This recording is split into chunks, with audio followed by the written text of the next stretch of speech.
Encontramos en Apocalipsis capítulo 13, versículo 6, dice la brija de allá, Patiftach et apijole jarefta Elohim Yahweh, y abrió su boca en blasfemias contra Yahweh, ulegadev et shemo, para blasfemar su nombre, beet mishkano, es decir, su morada, bet shochein ashmaim, y a los que moran en los cielos. Yohanan el Sheliach, es decir, el enviado, parado sobre la descendencia efraímica, es decir, las 10 tribus, y la descendencia Yehudí de la dispersión, ambas descendencias de Abraham, como lo encontramos escrito en Apocalipsis 13:1, donde dice, el dragón se paró sobre la arena del mar, y lo podemos comparar con Génesis, con Bereshit, capítulo 22, versículo 17, que dice, de cierto te bendeciré grandemente y multiplicaré en gran manera tu descendencia, como las estrellas del cielo y como la arena en la orilla del mar, y tu descendencia poseerá la puerta de sus enemigos. Entonces, arena que recibe la espuma del mar, como también lo encontramos en Judas, versículo 13, son olas furiosas del mar que arrojan como espuma su propia vergüenza.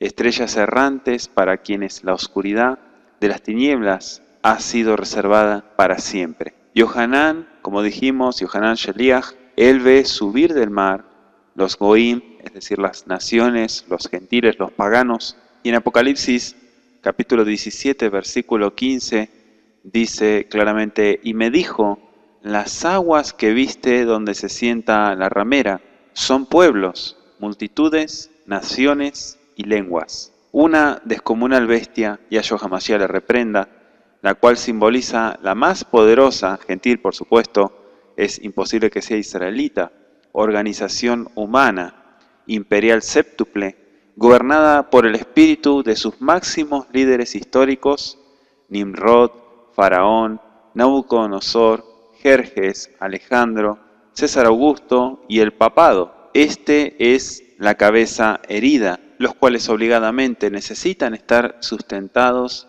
y apoyados en la omnipotencia décuple, política, ejecutiva, legislativa, constituyente y judicial, claro, monetaria, militar, jurídica, cultural, educativa, artística y desde luego religiosa. Estos cuernos, a la vez, están ceñidos con las diademas, según Apocalipsis. Antes hemos de aclarar que solamente a los reyes, califas, emperadores y sultanes se les asigna tronos, coronas y cetros, mientras que los principados, archiduques, ducados, condes, vizcondes, mandarines, caciques, marqueses, varones y a los señores o lores, sí, que es el plural de lord, de este mundo se les adjudica diademas. Los diseños y materiales varían dependiendo de la ubicación geográfica a que pertenecen y su respectiva etnocultura. Ahora, la Quejilá de Yahshua, que en el mal llamado Nuevo Testamento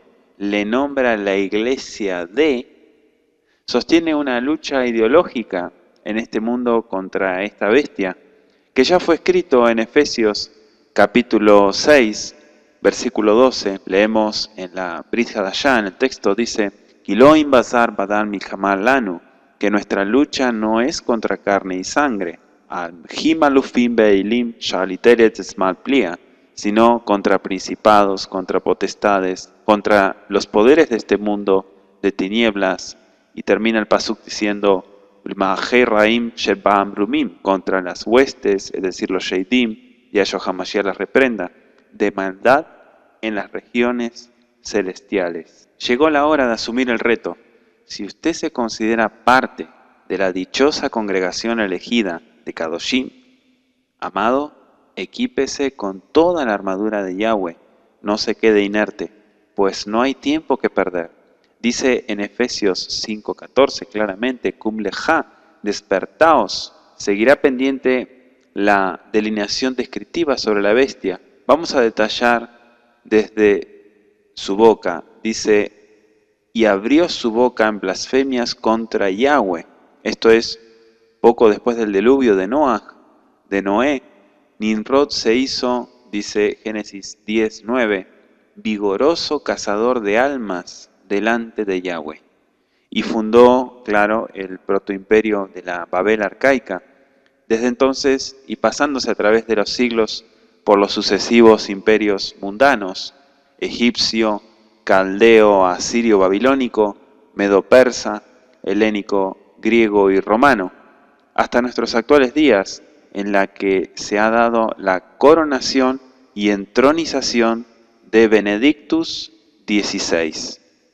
La humanidad entera se ha involucrado en los vocablos salidos de la boca de esta descomunal bestia. Nimrod dejó a Caín en segundo plano al fundar la idolatría, que la centralizó en su misma persona, la de su madre esposa Semiramis, y su hijo con ella, es decir, Horus Tammuz.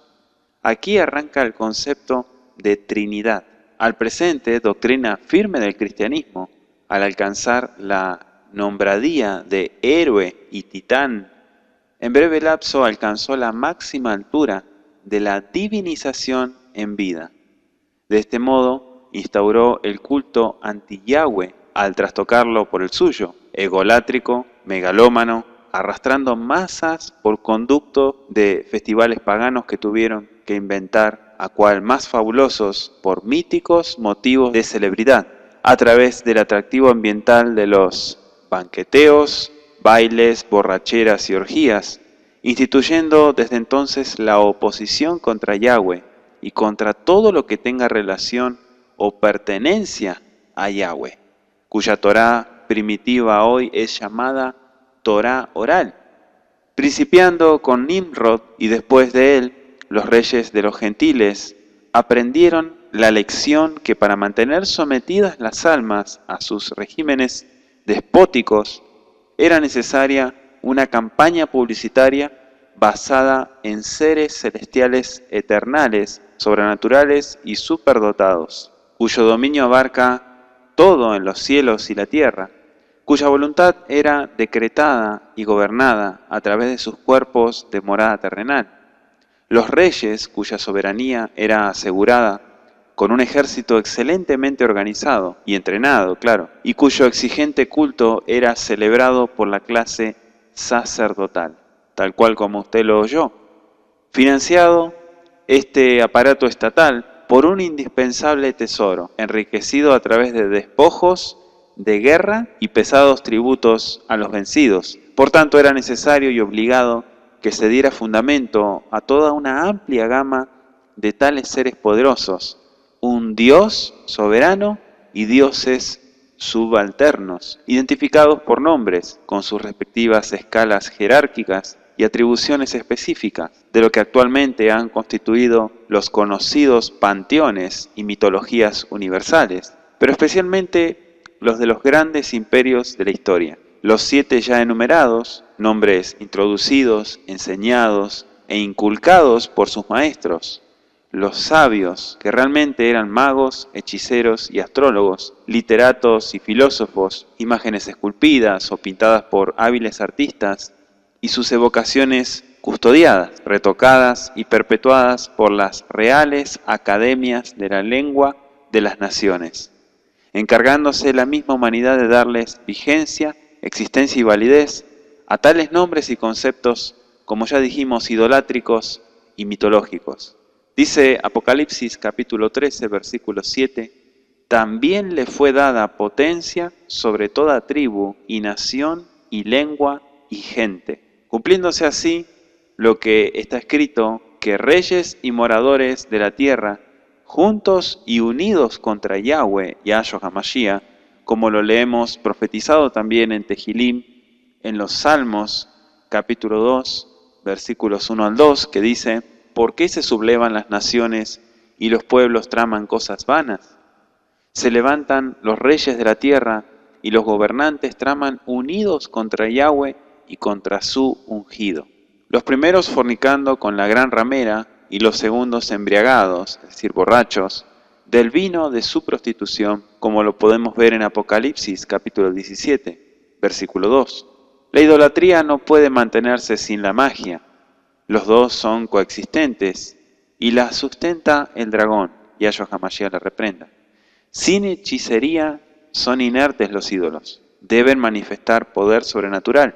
Por ello es que los sacerdotes, encargados del culto idolátrico, son al mismo tiempo los médiums de los demonios para manifestar tal poder, y ellos llegaron a ser los catedráticos de la cultura, educación y religión. Y después de ellos, los filósofos, literatos, artistas y los cortesanos.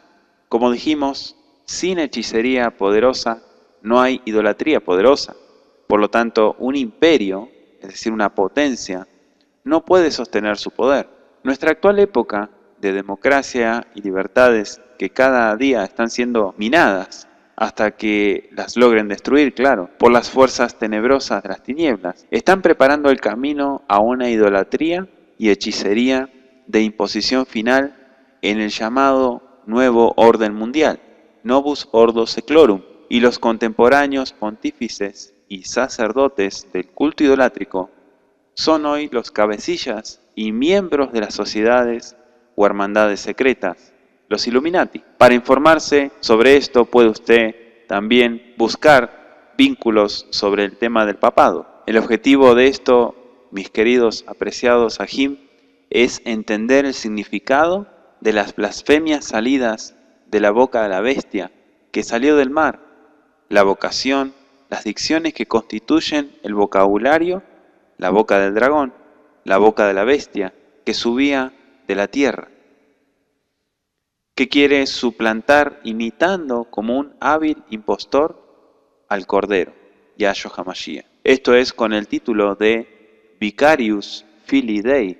Podemos ver también Apocalipsis capítulo 13, versículo 11, y la boca del falso profeta, como en Apocalipsis 16, 13.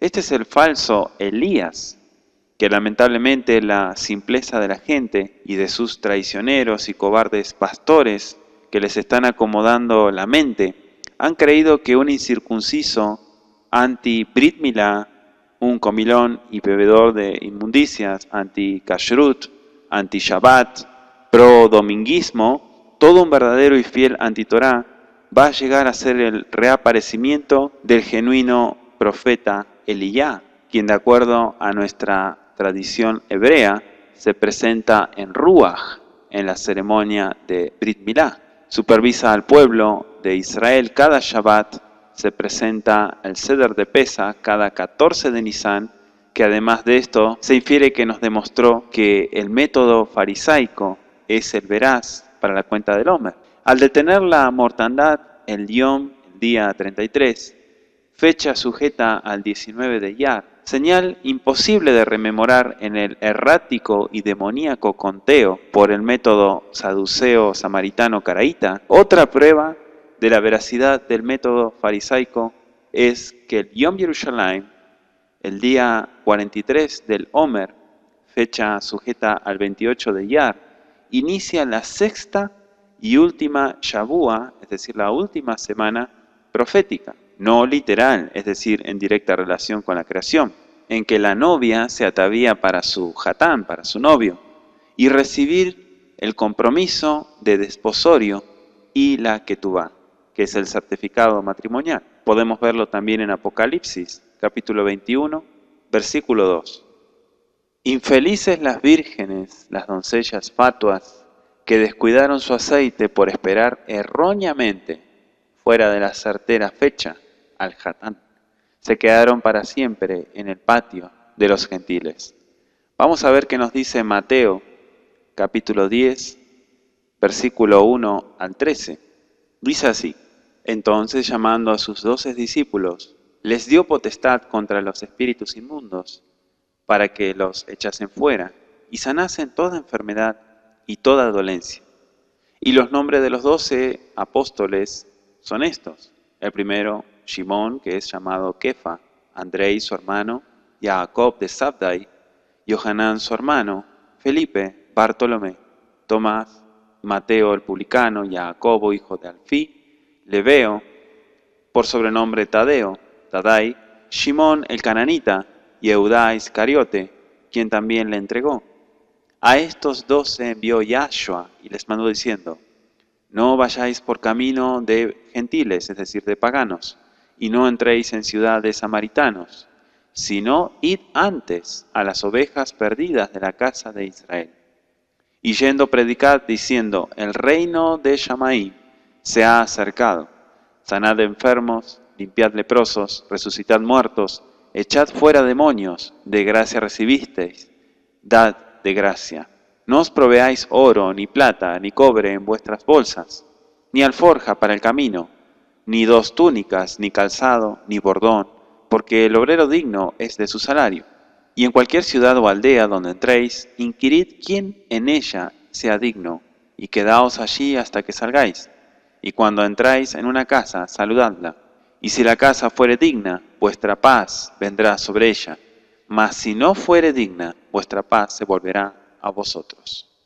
Leemos en Apocalipsis capítulo 11, versículo 2, que dice, pero el patio que está fuera del templo, dejadlo aparte, y no lo midas, porque es dado a los gentiles, a los paganos, y ellos hollarán la ciudad Kadosh 42 meses. De la boca nauseabunda, asquerosa y cochina de esa Trinidad, ese trío, como dice Apocalipsis 16:13, han salido 3 espíritus, 3 rujot inmundos, a manera de ranas, que son espíritus de demonios, que hacen señales, como dice el Pasuk 14. Para comenzar, hay 2 clases de señales. Las de Yahweh, que en hebreo se dice Ot, Aleph, Vav, Tav. Así se hallan, por ejemplo, en Bereshit, en Génesis 17:11, Éxodo, Shemot, capítulo 13, versículo 9 y versículo 16. Devarim, Deuteronomio, capítulo 6, versículo 8. Y el capítulo 11, versículo 18, también de Deuteronomio, cuyo equivalente griego es sfragis, del cual se deriva sfragizo, tal como se halla en las versiones del Nuevo Testamento griego, en Apocalipsis capítulo 7, versículo 2 al 8, lo cual evidencia que escrituralmente señal y sello para Yahweh es lo mismo, puesto que ambas palabras tienen la misma connotación de una marca, de una señal, de un sello, visible, ligada, fijada o grabada en la carne, o miembro del cuerpo de uno, mientras que la otra clase de señal, a veces llamada marca, lo que tácitamente da lo mismo. En la versión tradicional Reina Valera, en Apocalipsis 13:15, versículo 16 y 17, Apocalipsis 14:9 y versículo 11, Apocalipsis 15:2, capítulo 16, versículo 2, capítulo 19, versículo 20 y el capítulo 20, versículo 4. En el griego se halla así, harakma, en la cual palabra se evidencia que solo la Trinidad de la que hablamos es la portadora exclusiva del vocablo carakma. De este se deriva carisma. Bienaventurados, o sea, desdichados, los hermanos de la renovación carismática, porque están renovándose en la señal o marca del 666. Del mismo modo, de carakma se derivan crisma, idéntico a la dicción inglés Christmas, que es Navidad. Crío, Cristos, cristianos, que nada tiene que ver con unción, ungir o ungido, sino tiene que ver con untado, Cristo y cristiano respectivamente. Más aún, en el léxico reforzado, encontramos también, referente al vocablo harakma, la siguiente información. 1. Un estampado, una marca impresa, de la marca estampada en la frente o la mano derecha, como la insignia de los seguidores del anti-Mashiach, Yahshua HaMashiach le reprenda. Marca grabada con fierro en los caballos, algo tallado, escultura, trabajo grabado de imágenes idolátricas. Conforma también lo que hemos expuesto y viene a poner de manifiesto una vez más que nuestro famoso personaje Jesús, el cual ya hemos escudriñado, tiene íntima relación con el caballo, por tanto, esa es la marca de la bestia.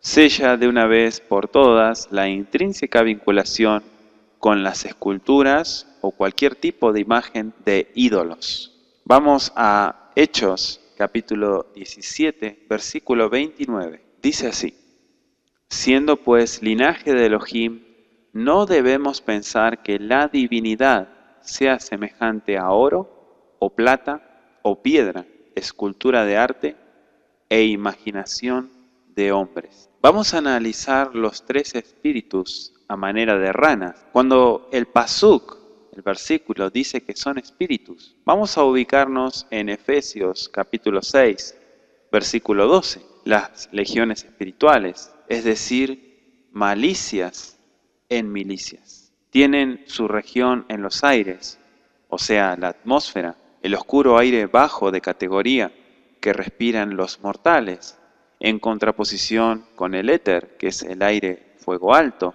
puro y brillante que respiran los dioses según la filosofía griega. Entremezclado con los ídolos y la mitología, se encuentra una certeza: la atmósfera tiene una contaminación, mas no hablo de la físicamente terrenal, del smog, la lluvia ácida, la perforación de la capa de ozono, etc. Estamos escudriñando la contaminación espiritual, que es la misma espiritista. No hay ninguna diferencia más que las 3 y 4 últimas letras, pues su raíz es el prefijo spirit, el cual procede del latín spirit, lo cual en dicha lengua es sinónimo de demonio. Yahshua HaMashiach le reprenda. Esta contaminación espiritual comienza a partir de Hasatán, el gran dragón, Yahshua HaMashiach le reprenda. En Apocalipsis capítulo 20, versículo 2, con su cola arrastró la tercera parte de las huestes de los Shamaim. Leemos también en Apocalipsis capítulo 12, versículo 3 y 4, Kohadim, es decir, estrellas, que al ser echadas a la tierra han venido a ser los espíritus o demonios organizados en las antes mencionadas legiones espirituales, milicias bien organizadas por siglos por su príncipe, como dice Efesios capítulo 2, versículo 2. Organización perfeccionada y modernizada por San Ignacio de Loyola, fundador de la eclesiástica orden jesuita y de las laicas sociedades Illuminati, para, al igual que Nimrod, crear un poderoso ejército espiritual de hombres, curiales y laicos que sirvan de vasos humanos a la legión de demonios, legión que requiere y precisa de cuerpos humanos para ejecutar la obra de la serpiente antigua. Yahshua HaMashiach le reprende. Al presente, hoy es cuando más debe la humanidad prepararse, pues este ha sido arrojado de los Shamaín a la Eretz, dice Apocalipsis 12, del 7 al 9, y no ha descendido tan alegre que se diga, pues su lapso de duración que se le ha asignado es corto. Vamos a leer Apocalipsis 12, 12. Por lo cual, alegraos cielos y los que moráis en ellos. Ay de los moradores de la tierra y del mar, porque el diablo, Yahshua HaMashiach le reprenda, ha descendido a vosotros, teniendo grande ira, sabiendo que le queda poco tiempo. Y como dice Lucas, capítulo 10, versículo 18, y él les dijo, yo vi a Satanás caer del cielo como un rayo. Amados Sahim, despiértense, alértense, luchen con valentía. Los tres espíritus son tres capitanes de la potestad del aire, Yahshua HaMashiach le reprenda, y como tales comandan sus respectivas legiones. El ser a manera de ranas habla de las similitudes físicas, brincar, reproducirse rápidamente, su proceso de metamorfosis, sus condiciones de inmundicia. Son tres, porque con la, entre comillas, Santísima Trinidad, y en tres están sus frentes de operación. 1, la falsa ciencia. 2, la falsa religión. 3, la hechicería.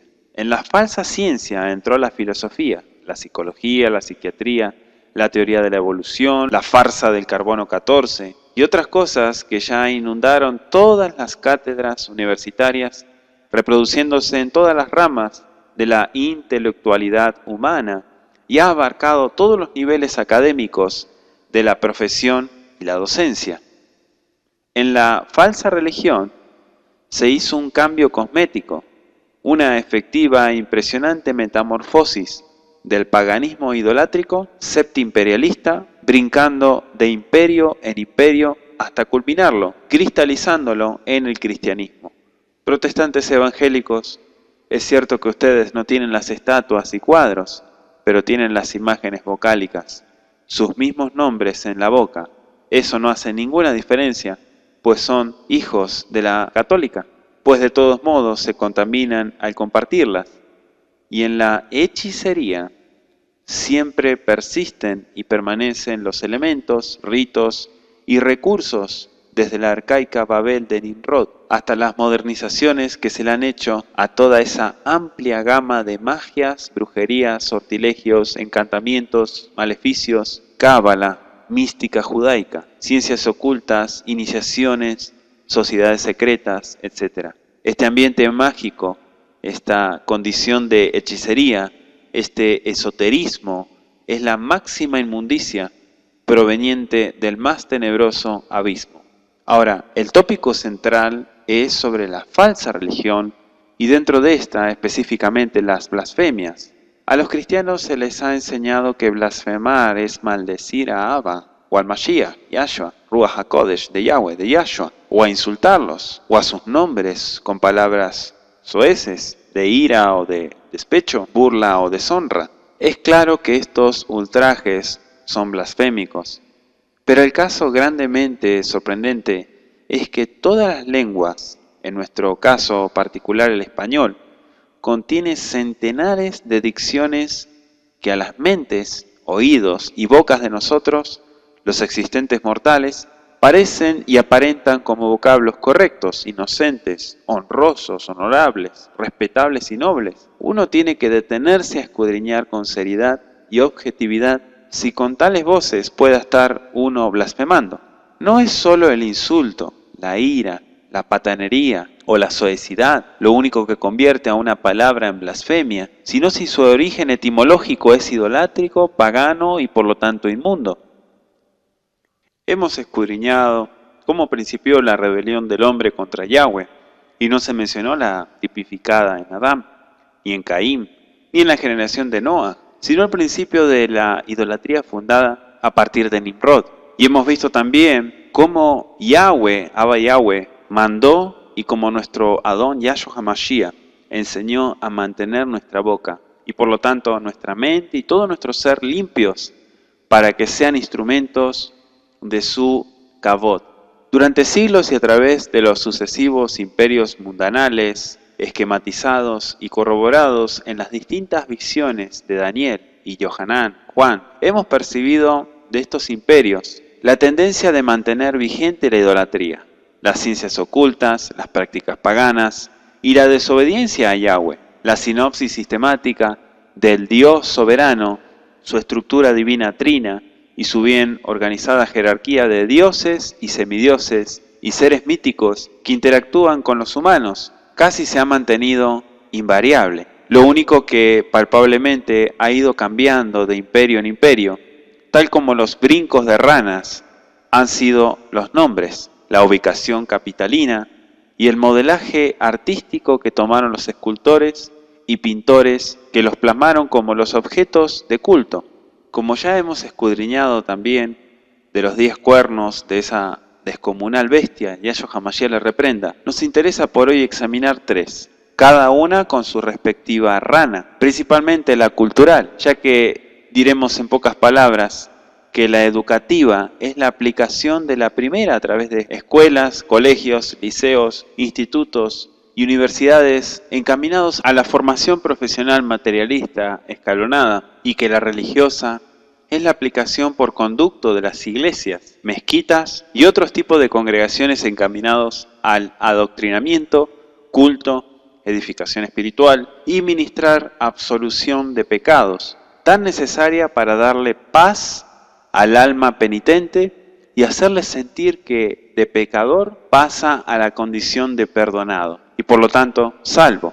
Estimado Aj, estimada Jot, si después de oír esto usted persiste en mantenerse en armonía con ese vocabulario inspirado por el dragón e implantado a la humanidad entera por sus bestias, a quienes ha entregado toda su autoridad y potencia, y su profeta, quien en el momento final se encargará de sellar la humanidad en la mentira, entienda claramente que es su propia voluntad estarse emborrachando con el vino de la fornicación de la gran ramera, y que usted acepta como su dueño a la serpiente antigua.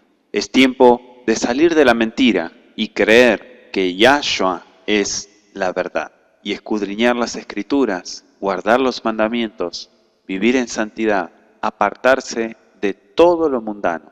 Shalom ubrajot.